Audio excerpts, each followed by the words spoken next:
Welcome to the first episode of the STAR, Society of Tarot and Astrology Readers podcast. We are your hosts, Nao Kanaka of The Real It's Nao and Joaly Nicole of Queen Machete.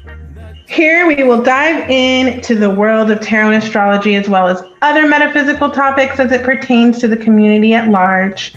And this is where we bring the esoteric into the real world and make the esoteric our reality. We are so happy this is finally happening. We're honored to make our podcast debut. And let me tell you, it's been a long time coming. Long time. A long time. Some false starts, but here we are. As many of you have noticed, tarot and astrology has been making a resurgence into popular culture, kind of like, the Middle Ages, especially in the last 10 years. Didn't you just say you saw tarot dog toys or something? Yes. Yeah, it's everywhere. It's gone mainstream that even your pupper can chew the head off of the death card on a random Tuesday. Exactly. I saw somebody say that their radio station, like their local radio station, was pulling cards for the collective. So yes, especially in the last 10 years, there has been just a huge resurgence of tarot and astrology, and we're seeing it in our day-to-day life. You can go to Sephora and get an astrology-themed palette. You can get tarot-themed face masks. It's everywhere. We're most definitely in a revival. So people are looking beyond basic sun sign astrology. You can even go on Snapchat, and Snapchat will break down your natal chart for you. You may have learned you were a Libra moon that way. And while I had to purchase my first tarot deck in like the secret, covenant, very, very private, we're now seeing tarot on public display in ways that we couldn't have dreamed of. Like even probably 5 years ago, I was so nervous to tell people that I was a tarot reader. And now it's like everybody and their mama is a tarot reader. Mm-hmm. So one thing that really excites practitioners like us who've, between the two of us, we have over 30 years of experience, is watching, actually in real time, watching these esoteric arts become demystified in terms of being used solely for looking at the future. Prior, it was like, okay, let me predict your future. But now we're watching the focus shift to using tarot and astrology as an anchor for introspection and having that self-help look. While when I first started my tarot practice and saying that I was using tarot for introspection rather than divination or looking at the future, that was a really big deal. So that's what we're here to do. What are we going to talk about today, Nao? So in this first inaugural round of our podcast, we're going to kind of dive into why tarot and astrology are ideal introspective tools, and how it can be applied to just everyday mindfulness, everyday self-reflection, and everyday self-growth, really using it as a tool to kind of develop who we are as people. Because one thing that's really shifted too in tone, you're talking about how we're not always looking to discover the future anymore. It's also about doing that dive within the self and how it's really becoming more secular, how it's not just limited to a specific demographic, whether we should call it, I guess, the new age community or the esoteric community. But it's really fanning out. So that way, even middle-class moms may have a tarot deck hidden somewhere that they use to, maybe ask if their husband's cheating or not, but also to figure out how they feel about that. You know what I mean? They definitely have it for their Instagram pictures. That's true. It's definitely a prop, right? It's definitely a prop. That's what we're going to get into today. That it's not a religion, and a little bit, because we're not going to be able to cover it all because it's just such a huge concept. It's the universal archetypes and how that applies, kind of defining that. And then we're going to finish off letting you guys know about our personal journeys and how we got here. So we do plan on having a lot more episodes where we dive into specific things, but today really is going to be an overview of tarot, astrology, how they work together, how it's not as spiritual as you think, and kind of an intro to archetypes and why that matters. So let's jump into it. So I think what a good place to start would be to talk about, tarot and astrology for real life. Like, why is it better used as an introspection tool rather than, say, an oracular one? I think, well, first of all, when you're using it to spy on your ex or, try to get the winning lottery numbers, it's just not accurate. Like, let me say it. It's just not accurate. Let's get that out of the way. If tarot could give you the winning lottery numbers, then there would be we'd all be rich. They wouldn't have no lottery no more.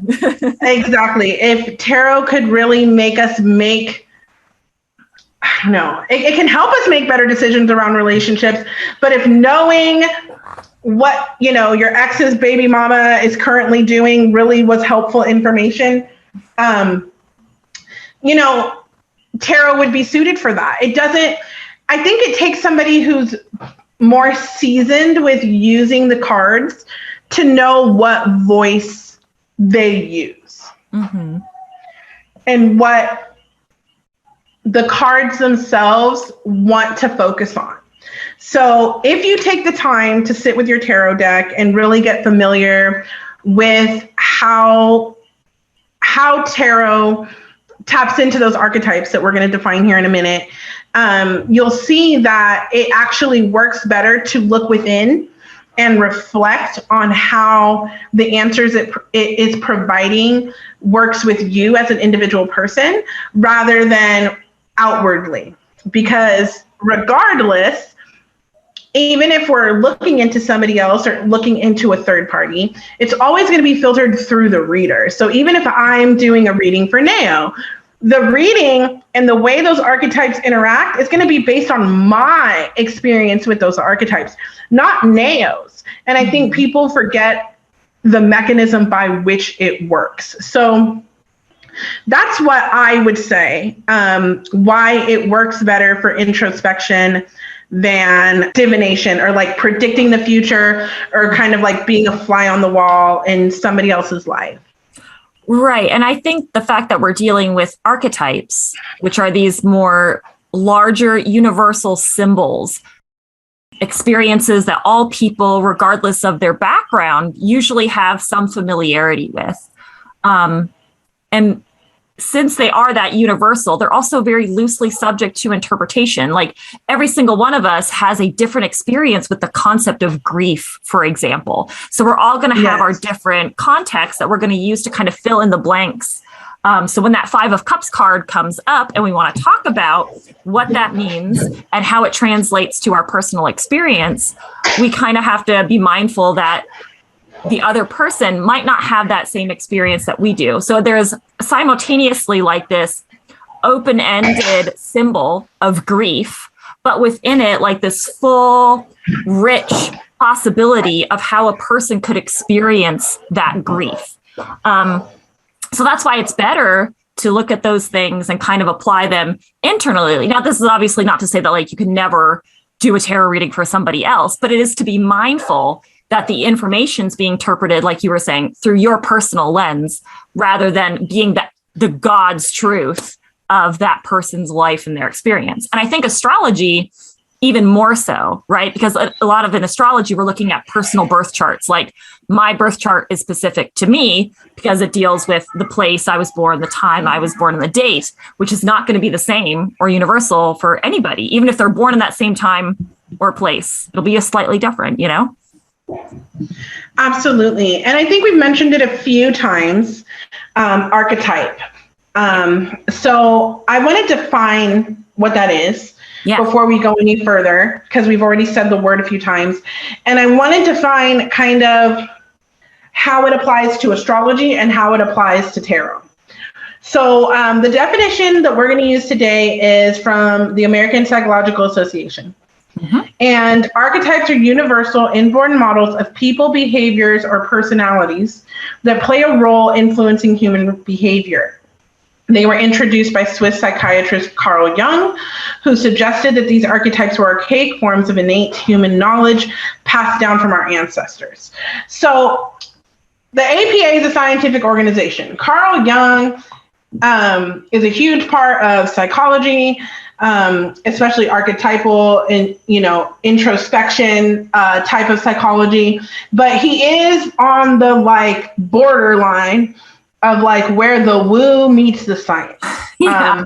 So we're talking about, innate human knowledge. And some people might argue, is there such thing as innate human knowledge? That's for another episode. We're going to just say that there is. Mm-hmm. And in tarot, those archetypes are encompassed by the imagery in the cards and the sequence of the cards. In astrology, those things are encompassed by the signs themselves, mm-hmm. and what they represent, their strengths, their weaknesses, and the universal symbols. For example, the sun.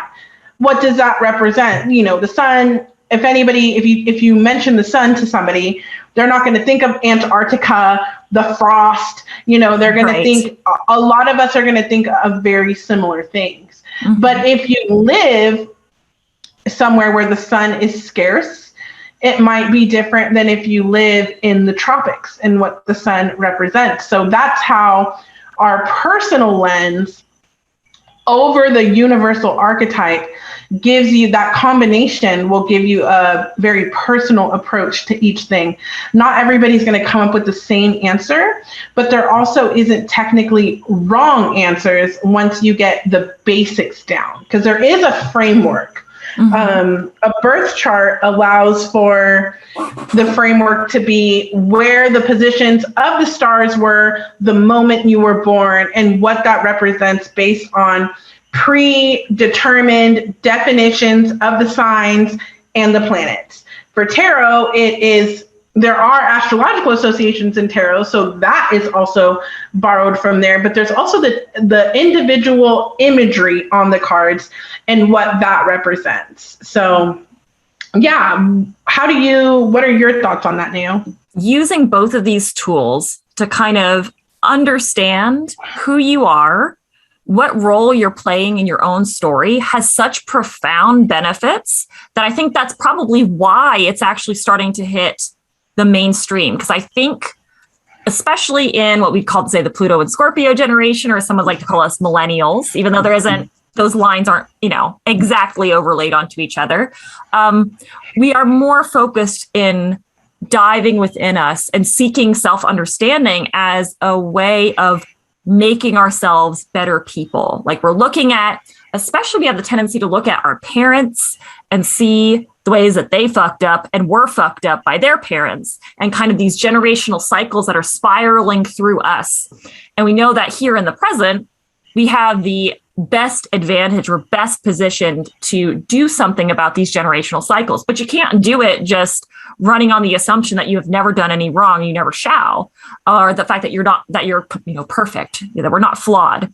And I think both tarot and astrology are ways to navigate the acknowledgement that we are flawed beings, that we're complicated beings, we're complex beings. And sometimes we don't even understand ourselves very well. And that's okay. It's also really hard to make sense of what the heck is going on around us in our external environment. And I think tarot and astrology really can fit a role in helping an individual kind of orient themselves in the tableau of their lives. And while it can't always account for all of the external factors, it can kind of show you which of those external factors are influencing your internal dialogue the most in that moment. And I think that's what people want the most out of it now, because we're realizing that the bigger picture things, are outside of our control. I can't make COVID go away tomorrow. I can't make, the country be not in the economic toilet and make sure everybody has access to all of the things that they need to live healthy and productive lives. I can't do that. But what I can do is I can adjust how I react and how I experience it within the context of my perception of it. So I think tarot and astrology could be a really, really great tool for just making sense of this thing we call life. Absolutely. And it's funny, it's not funny, it's factual that you bring up the Pluto and Scorpio generation, because we're also very focused on our trauma. So yes. So you may hear like trauma being talked about more openly than in previous generations. And there's an astrological reason for that. A lot of our parents were Pluto and Leo. So that's why we dealt with this, very egocentrical parents. Egocentrical, it's probably not even a word, but it counts now. It counts now. Just very self-absorbed, not focused on, how things can be traumatizing, where, I think I just shared something yesterday that it says if your parents didn't listen to you, that's child abuse. You know what I mean? So for us, especially we're solidly millennials, but millennials are aging out. Like, we're not the main focus anymore. And I know that's interesting. Right. But trauma and being able to deal with trauma, or how you process your trauma, it can give you a way to look at yourself. And this kind of goes into another point that we wanted to bring in today, is a lot of people, and we take it for granted because we deal with a population that is already well-versed and we don't have to explain the basics. But a lot of people think this is devil-related, spirit-related. Yeah. And it can be spiritually adjacent. I have yet to see very much devil-related things. In fact, I see much more Jesus or Christian influenced things than I see actual devil type stuff in our practices.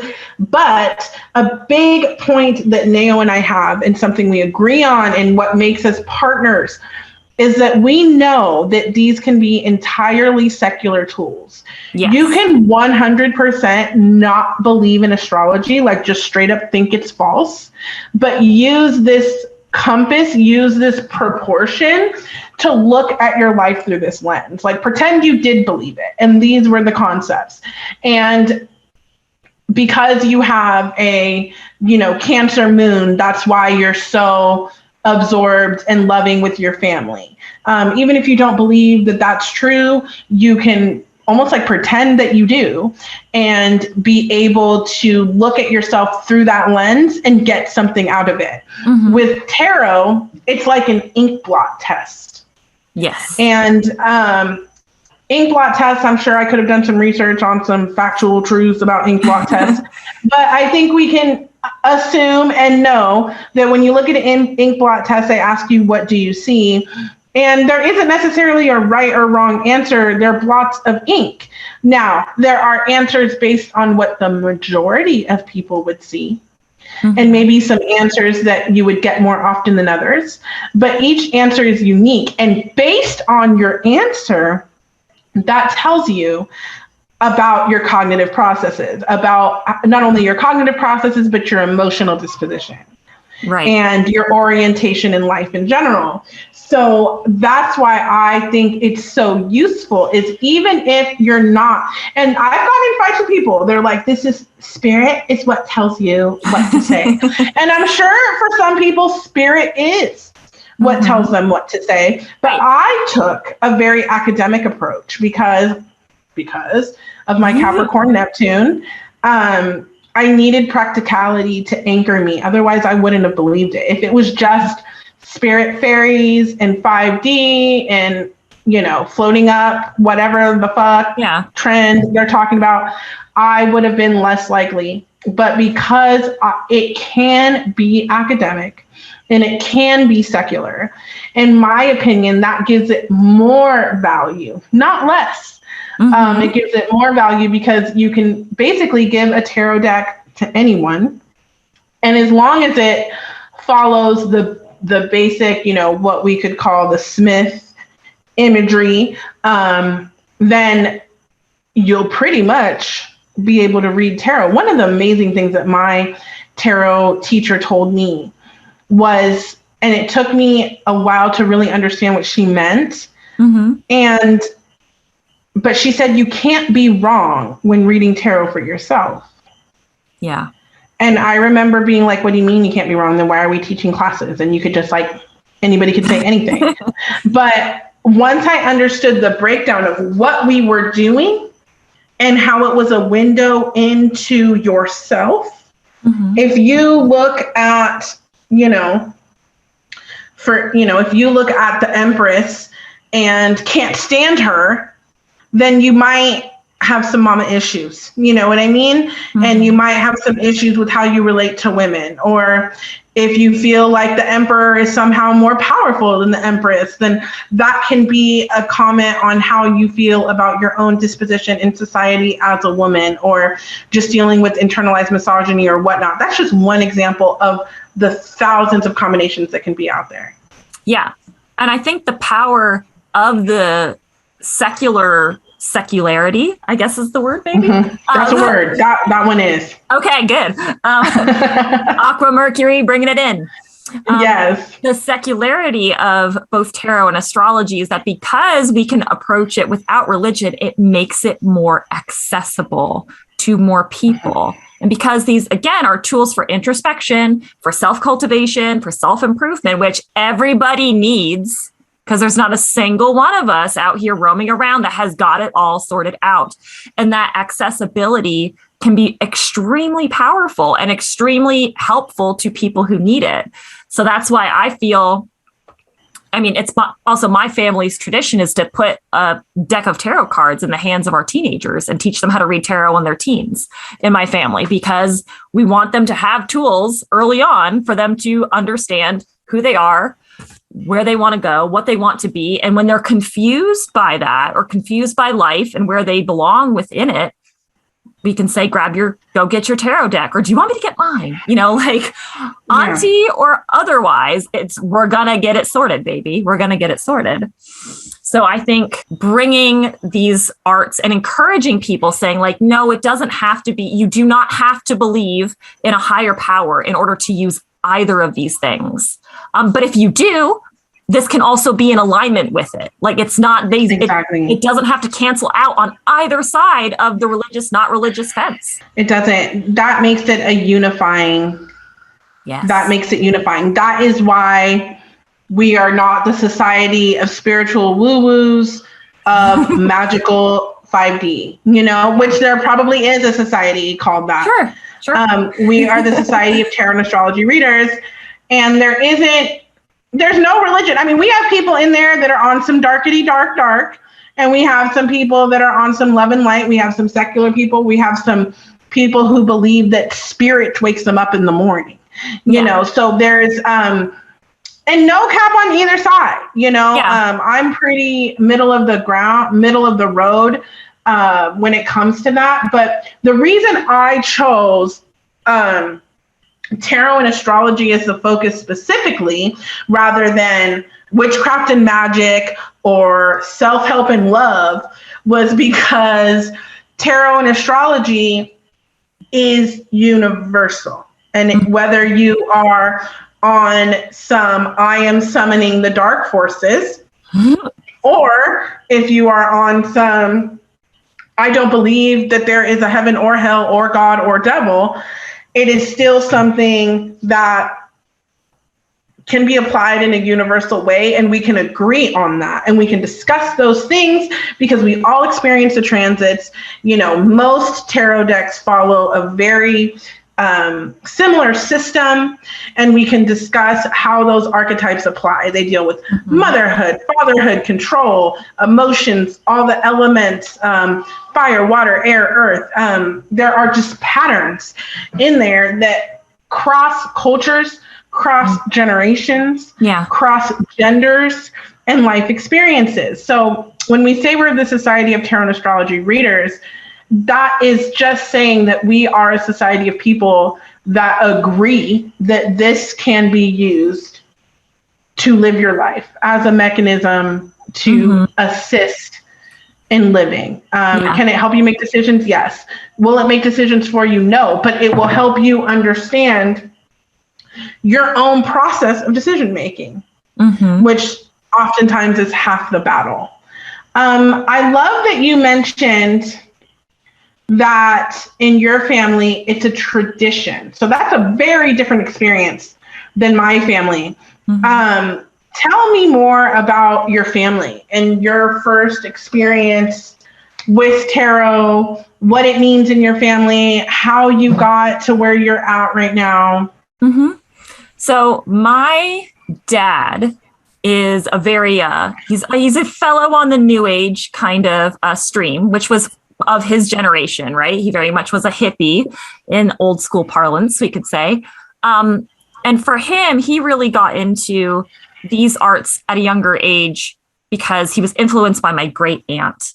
My great aunt went all the way down to, I believe it was in Virginia Beach, but where Edgar Cayce, who was a very popular Western occult figure of his time, my aunt went down there to his clinic and did some work with him. And then she also learned palmistry. And so when my dad was going through some metaphysical experiences, I'll just say that to keep it brief, when he was young, and she was the only person he could talk about that with, she kind of encouraged him to do certain things and to explore certain things in order to understand what was happening to him. So when I was around 11, my parents got a divorce. And it was a very sudden thing, traumatizing for both us, the kids, and for my parents themselves. It was a hot mess. And when my father would have us for the weekend, he would do a couple of things with us because he's a Virgo with a Capricorn moon. So emotionally processing is not his strong suit, not in a way that's like, oh, let's snuggle and be physically affectionate while you can cry on my shoulder, though I could have. He never would have stopped me necessarily, but that wasn't his style. His style was, let's put music on and we're going to dance out how we feel. But then also I remember one evening, he was like, I want to show you guys something. And he had this beautiful silk scarf laid on the floor, and a deck of cards and a candle. And he said, these are my tarot cards. And I use them whenever I feel like I'm at a point in my life where I'm confused, where my emotions are intense, but I don't know what to do about them. And I use them to just understand who I am and where I'm going. And I want to do a reading with all of us together. I had me and my 3 siblings there at the time. He's like, I want to do a reading for us as a family. And so part of his ritual was to take a strand of your hair out and burn it in the candle prior to starting the reading. So all of us took a strand of hair out and burned it in the candle. And we did a reading. His deck was the Aquarian Tarot. So whenever I see that, I feel extremely nostalgic. And I love seeing that deck out in the wild still. It's an older one, but it's beautiful. I love the artwork. So that was my introductory experience with tarot. And it was probably a few months later where I was, again, spending the weekend with him and feeling extremely teenage angsty about things. And I said, I just want to understand why I feel this way. And he very calmly got up and he grabbed out this chart that was laminated. And he handed me a copy of Derek and Julia Parker's The Complete Astrologer. And he said, this is your birth chart. This will help you understand why you are who you are and give you some more information. So here you go. Take these and look it up. Look these placements up in the book and it'll explain things to you. And I was blown away. I was like 12 at the time, which interestingly is the time of your Jupiter return. So now I've personally, because I found that to be so symbolic that I was introduced to both tarot and astrology at the time of my Jupiter return, that I now do that for all of my nibblings, shall we say, my nieces and nephews. Now I do that to them when they turn 12, is I get them their first tarot cards, their first tarot deck, and give them their birth chart and say, do you want to help? Do you want help understanding this? Let me introduce you to this. This is kind of cool. So that's how my family introduces it and does it now. That's beautiful. I did not have that experience. I did not. I grew up in a very Christian home. And well, my family was like defectors, you know. My mom grew up as a pastor's daughter. So she had her own Pisces, Sun, Aries, Moon rebellion. She retained her own spirituality, but she wasn't very demonstrative of religion on us, besides like sending me to a Christian school. Yeah. And saying that we're Christian and but every once in a while she would pop up and burn the Goosebumps books that somebody gifted me in front of my face in a very dramatic way, or tell me that Harry Potter was of the devil, so I never got to read. Also, Pikachu was satanic as well. Not because I think she really believed it, but because someone said that. Yeah. Honestly. So it wasn't like she was super Christian herself, because she did like smoke cigarettes and like do her own thing, never went to church.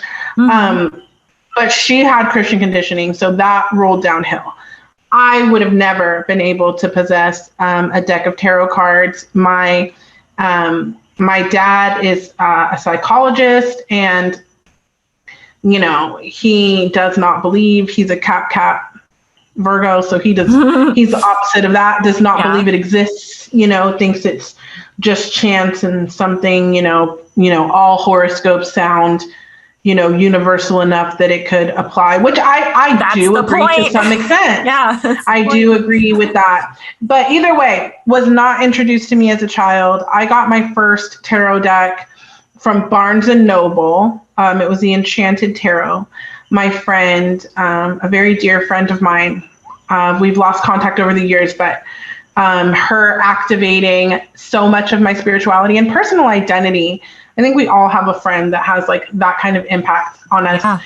She bought me the deck, and we had like created this game that was based on cards with symbols that, you know, we played as a friend group. And this was, you know, I was probably 20 years old, and I got it, and people would ask me, you know, read my cards, and I would grab the card. It was Enchanted Tarot. So the Enchanted Tarot, I do not recommend for beginners. It doesn't really align very much with any type of tarot archetype. I remember I thought the Tower was just some lovely card. I think it's pink with hearts or something like that. God. So I, you know, miraculously, when I go back and read my notes, it's like, wow, I really did get this. I did have a knack for it, but it wasn't because the deck was giving me any leeway. It was because I just naturally had that disposition. But yeah, it was the Enchanted Tarot, and I would use the book and give people readings and try to do the little spreads that they had in the book. Eventually, when I moved to Seattle, I went to Seattle Tarot School, and I learned formally from somebody named Seven Star, which I don't know if she still teaches tarot.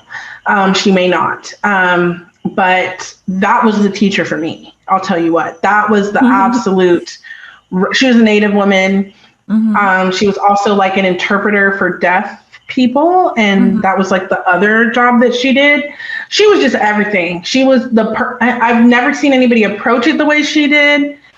And to this day, it really, you know, they say the right teacher will arrive for you. She came, and that was about 2014, 2016.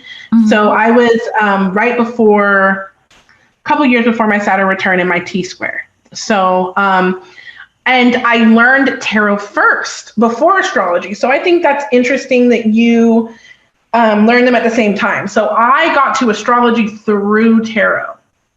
And what happened was I had been learning tarot, and I went to tarot school, and I did really well. I did really well in tarot school, but I still wasn't like out of the closet. Right. That, you know, I read tarot, number one. Number two, I wasn't like confident in my skills. You know, there's so much doubt, even though I did have a natural disposition for reading. I was still very like, I need to learn more. So one thing I discovered was, every card has an astrological association. I need to figure this out. And I took to Facebook, and there was this group called Tarot Astrology by Amy K. Dole. Shout out to Amy K. I don't think she's working in this stuff anymore. Yeah. But she had a group that was about the intersection between tarot and astrology.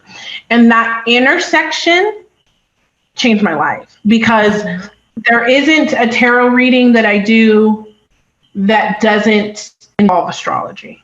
Yeah. All of my sessions involve my client's birth chart. All of the readings that I do involve the astrological association, at the very least, the elemental association. So that's how I got there. I got there as an adult, and it helped me through my Saturn return. And then post Saturn return, I gave less fucks, and I was like, I'm doing this as my livelihood, and, you know, swam uphill in the mud to get to where I'm at right now. Did it probably the hardest.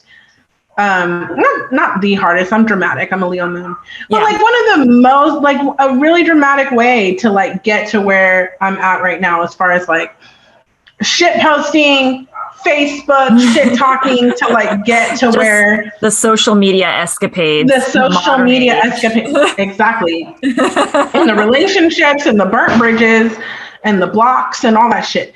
So, and now I feel, and I did get some formal education in astrology. It wasn't as comprehensive as my education in tarot. But I picked it up. I was once again kind of a natural, when it came to it, which I'm not surprised that we're both naturals. We have very similar charts, Nao and I, and I think we'll talk about that on, another episode, but that's how I got there. And I think the fact that we both got here through different ways. It was like Nao was born into it. Her dad passed it down to her. My mom would have, if my mom found a tarot deck, she would have burnt it. Yeah. That was her favorite thing to do, burn things in a very dramatic way. I mean, with an Aries moon, 0% of surprise by that. Absolutely.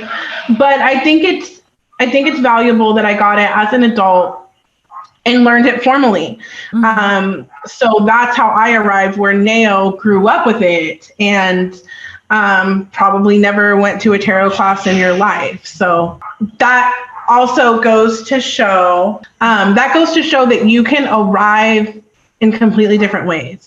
Yeah. It can be something that is offered to you as a child, and it can be something you arrive at later in life. The one thing I will say is required is a reverence and a study, like a respect of it, and actually giving it the time to study. At some point, we got to tackle the intuitive readers. And we can make that a whole episode. Absolutely. You do have to study somewhat. So even if it's like, okay, I grew up with it since I was 12. It's still a tradition that's been around for longer than most of us have been alive. We've been doing the astrology that we use even today has its roots in ancient civilizations. So a lot of that's been established, and obviously we've worked with it and, for example, incorporated all of the modern planets, right? But, for all the planets that are visible to the naked eye, like we have specific definitions and ideas around. And of course, those have changed over time, but the functional outline is still the same. Though you can definitely, depending on the culture, approach it a little bit differently. So there is variation out there, but there is a long-standing tradition of astrology. Tarot was developed in the 13th or 14th century in Italy, though the divination system came a couple centuries later. But that's still it's been around for a lot longer. Even the Waite-Smith deck, and that, because that's the fundamental template for all tarot right now, I would say. Most tarot decks owe their origins to the Waite-Smith, also known as the Rider-Waite deck. And that tradition's that's over 100 years old at this point too. So there's these long-standing traditions and definitions that have existed. So let's do right by them and at least honor where they came from, honor their roots. We can still obviously use it within a modern context. And that's part of the beauty of it, is that it can, and that these systems have endured centuries, and that we can still use them, and we'll be able to use them even, I think, 300, 400, 500 years from now, we'll still be using them. Absolutely. So honor those traditions. They're worth it. They are. It will evolve, just like it has evolved and survived, and, but I still think it will have relevance. As we learn more, it gets added to the archetype. So you were a child, you learned tarot, your dad, blessed you with a tarot deck. and you just grew up with the new age stuff. What are you doing now? Like, what are you up to? Well, obviously doing these kinds of things, tarot and astrology and the esoteric in general have become what I do every day, all the time. It's what I do for my livelihood, through, running a business that's oriented not just on actually providing the service of doing readings, but also educational content, and just connecting to the greater tarot and astrology world and staying just up to date and involved in the zeitgeist, shall we say, of the esoteric as it stands now with this brave new world of social media, and just the community that has access to these things and to be able to talk about them is now, and it's an international community, which is really, really exciting. And just to see how people are arriving at these concepts from all over the world. Granted, obviously I'm limited to the English speaking world, but still it's a lot more people than I ever would have been exposed to otherwise. So I've taken all of this time, because one of the things that I obviously, benefited from was my very secular upbringing. My parents were very open to the concept of different spiritualities, obviously. So I never had to process any shame for getting into anything. So for my 20s, I spent flip-flopping all around new age stuff and dipping my toes into Buddhism and Hinduism and doing yoga with my friends on the weekends.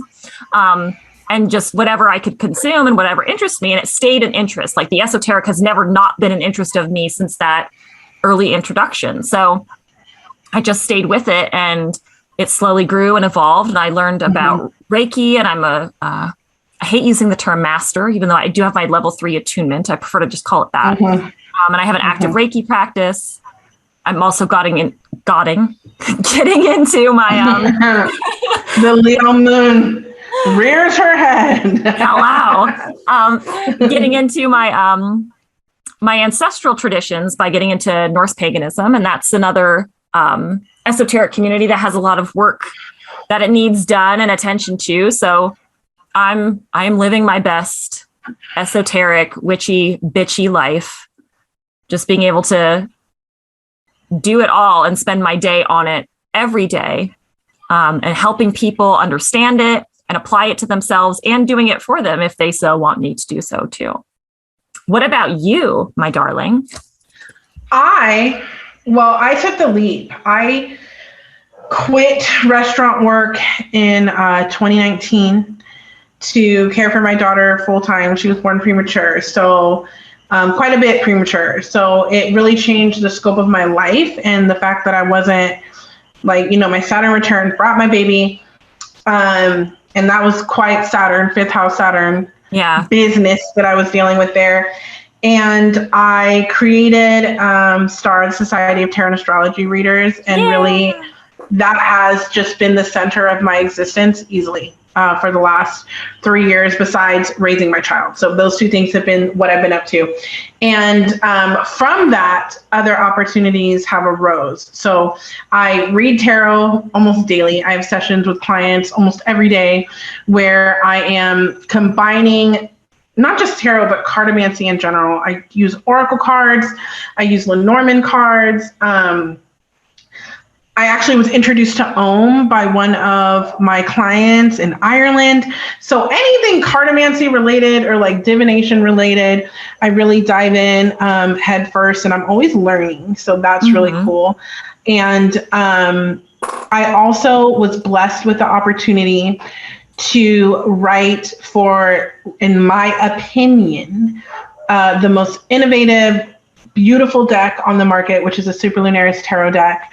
And it's amazing. It is one of the most effortlessly diverse decks. And I was asked to help write the guidebook for it. And when I tell you that was a dream come true, that's coming out soon. I'm going to be a published author.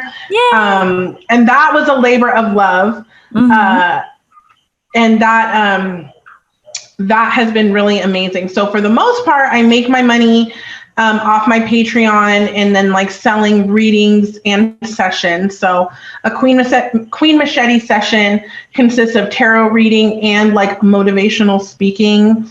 I also do some business development and branding, because I'm super I'm super psyched about like getting other people into the industry and just growing all of us together. I've always had that, STAR is supposed to be a society of tarot and astrology readers, not necessarily come read tarot and astrology, but like people who are already doing it.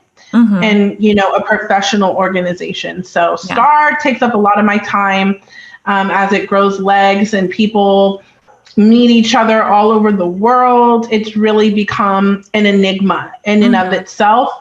And I've had a lot, you and I both have had a very direct hand in that. It's been a daily grind. So opportunities have arose from that. I have my Patreon. That's where I make the bulk of my income. And during the pandemic this year, I moved to Puerto Rico. So I actually, there's a combination of two things taking place in my life. So there's my esoteric practices, tarot, astrology, star, and then there's my indigenous life that is more private than, it's just more private than I think I don't know how to word it, but it's just as important as my tarot and astrology and stuff that I'm doing. But I'm also, last year I lived on native land in California and did a conservatorship and learned so much about indigenous living. And then because of what I learned there and the spiritual awakening I had on that land, I decided to take the leap and move to my ancestral land, which is Puerto Rico. And I'm here now and I'm doing more indigenous work. I do see them intersecting, but right now it's not like Norse paganism for you. It's like right dead center in like your practice and all this stuff kind of like goes around it. For me, it's not exactly the same. So like I'm Taína and I do activism with that, but there isn't opportunities as much in my Taína identity to cross over with a tarot and astrology conversation.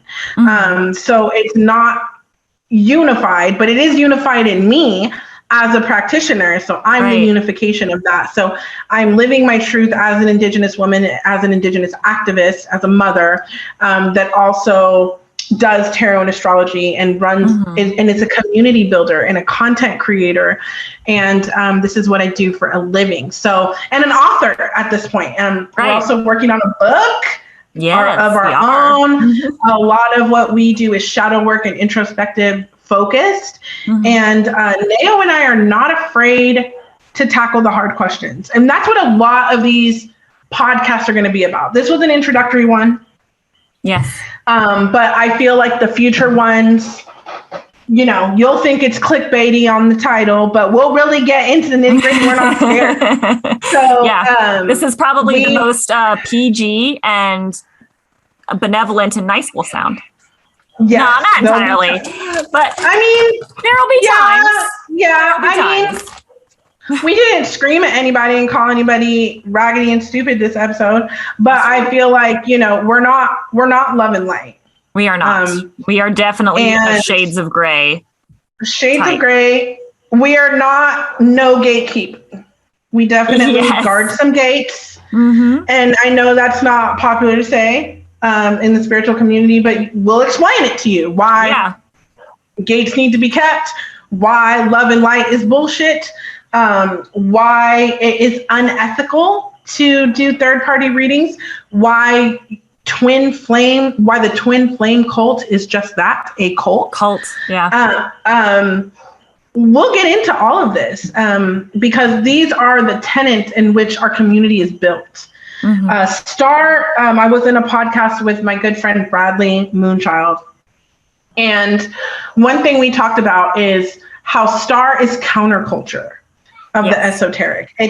We're pushing against, the 5D starseed, love and light, we're all one situation. I don't believe we're all one. Like maybe in the mind of God.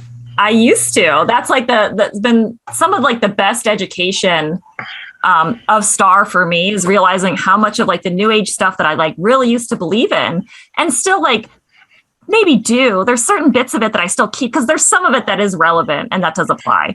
Like, so the whole concept of we are one is like a really great example of that. Cause like in my ultimate beliefs, yeah, we are all one because we're all of spirit, right? That's cool. But in the spirit world, we're all one. But when we're here on planet Earth right now, no, the fuck, we are not. We don't treat each other like we're all one. Not in any place on Earth do we do that. So let's not try to apply our ideals in a world where they cannot function, where it's obvious they don't function that way.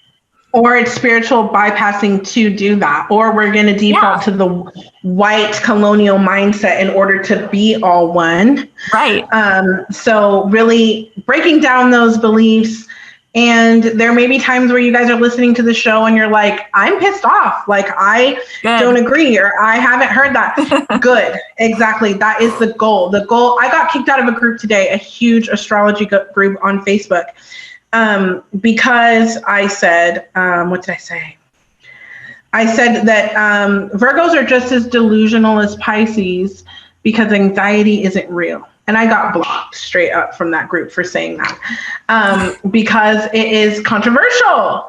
And I'm not here to, somebody's got, I can definitely tell the tone is different in other spaces where everybody is solely kind to one another. However, we challenge the authenticity of that across the board. And the intentions behind that. When I feel, and maybe it's my Aries Sun, Cat Mars, maybe it's, my Leo placements, but I feel that we're here to be challenged, and being challenged will either confirm your beliefs and make you stronger in what you already have, or open your mind to new ideas. If your beliefs cannot withstand being challenged, then they're not as valuable as you think they are. Right. And that's one of the biggest strengths that Star has and has always had, is our commitment to authenticity. And I think because we are approaching that through tarot and astrology. So we're saying, like, yes, you're passive aggressive. You have a Cancer Mars. So you're going to be passive aggressive in your communication, especially when you feel threatened. You will resort to passive aggression. So just be honest about that. Just be honest. Don't try and cover it up and be like, no, I'm not doing that. Like, don't try and deflect from what you are, especially when it's your flaws, but also embrace your strengths too.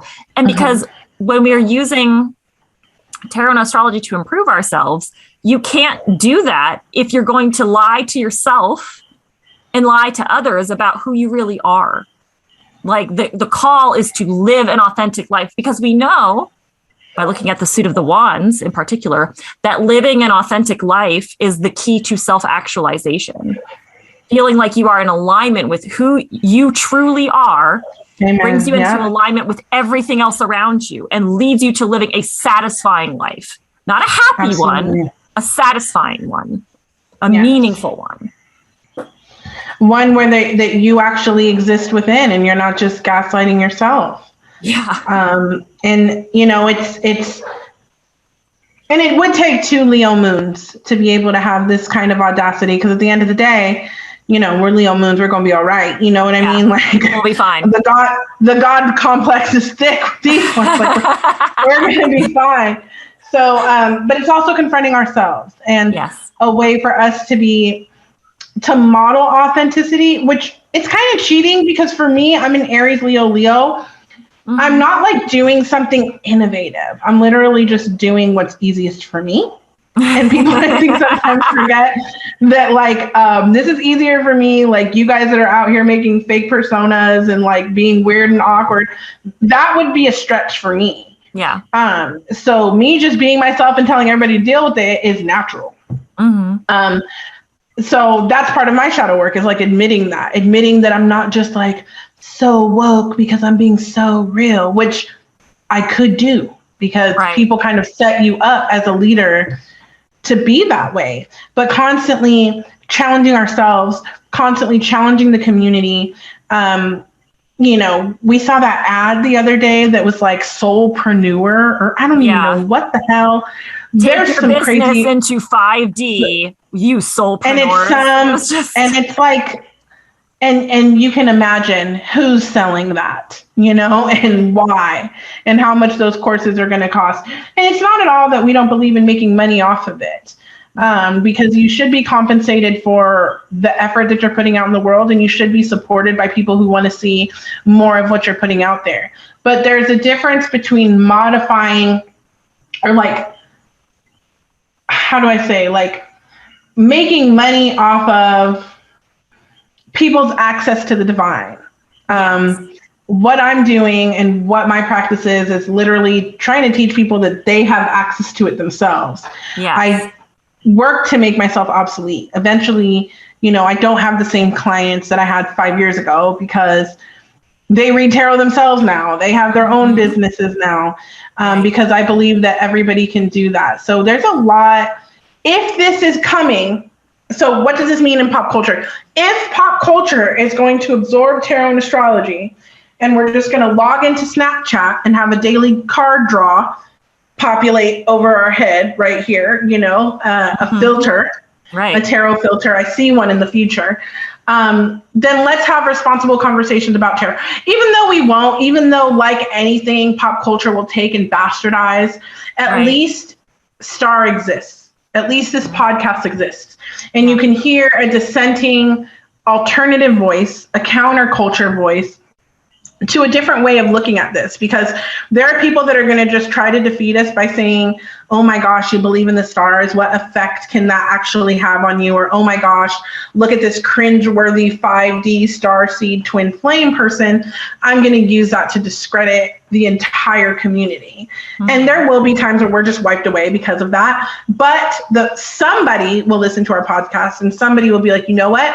I didn't think about it that way before. Or I'm really depressed today. Let me just look at my birth chart, and you go down that rabbit hole and you feel a little bit less depressed because you're distracted. If anything, it's distracting.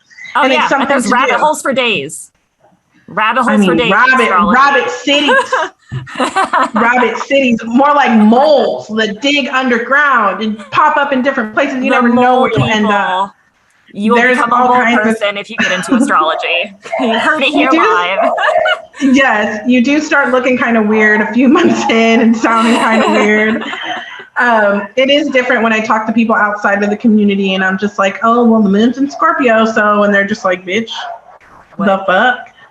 So, but yeah, so we will be doing more episodes. But in the meantime, is there anything you want to say to close out the show? Anything we missed for this particular episode? I don't think so. I think this is a great first start. I'm excited to do more of these with you. I'm excited to just continue to take on what we see out there as like little social media reporters and our little odd niches of the internet that we have, and just let people know what's going on here and how to make and to have really bigger, better conversations about it from differing perspectives with more nuance, with richer, meatier, juicier content to just chew on. Absolutely. So where can they find you when you're not here with me? When I'm not here with Joaly, you can find me on Instagram and on TikTok at The Real It's Nao, Nao for that last part. It's a diminutive of Naomi. Not now. Yes. Not now. Which is funny. And it's funny to play around with that wordplay wise, but truth be told, that's where you can find me predominantly. Yes. And for me, I am Joaly Nicole, Joaly, not Jolie, not Joally, not Jolie, or I mean, I could go on and on for all the different names, but I am Joaly Nicole. Queen Machete, you can find me Queen Machete on Facebook, queen.machete on Instagram and TikTok, and patreon.com/Queen Machete if you want to support my communities. But mostly you can find me in Star and whatever iteration that is on Facebook, because we some thugs. And if you, I'm not even going to give the name because it could possibly be changed by the time you hear this podcast. Knock on wood. Probably. But you can find us at starthesociety.com. There will be an updated link to the group on that website. And I just want to thank everybody that helped make this possible, the Starlings around the world. Yes. I want to thank our business partner, Noe of Cersei & Co., for always being there and supporting us. And just, I want to thank you, Nao. Thank you for us finally doing this podcast and putting this out there. This is the start of a brilliant new chapter of our lives. It is. And we're going to get better at it. And I apologize in advance for the different varying wildlife here in Puerto Rico. There isn't a time of day. At night, it's the dogs. During the day, it's the roosters. It's going to be something, the coquis, the frogs, the crickets. You will hear the wildlife here in Puerto Rico. So thank you for that. And we will catch you next time. Our outro is going to be music by Machete Sound. I might be a little bit biased. But thank you, just a little. But thank you so much, guys, and we will talk to you soon. Bye-bye. Yep. Bye.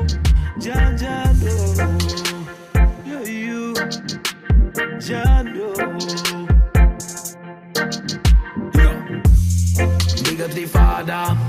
Give thanks for me mother. Give thanks for me family. Give thanks for me sister and brother.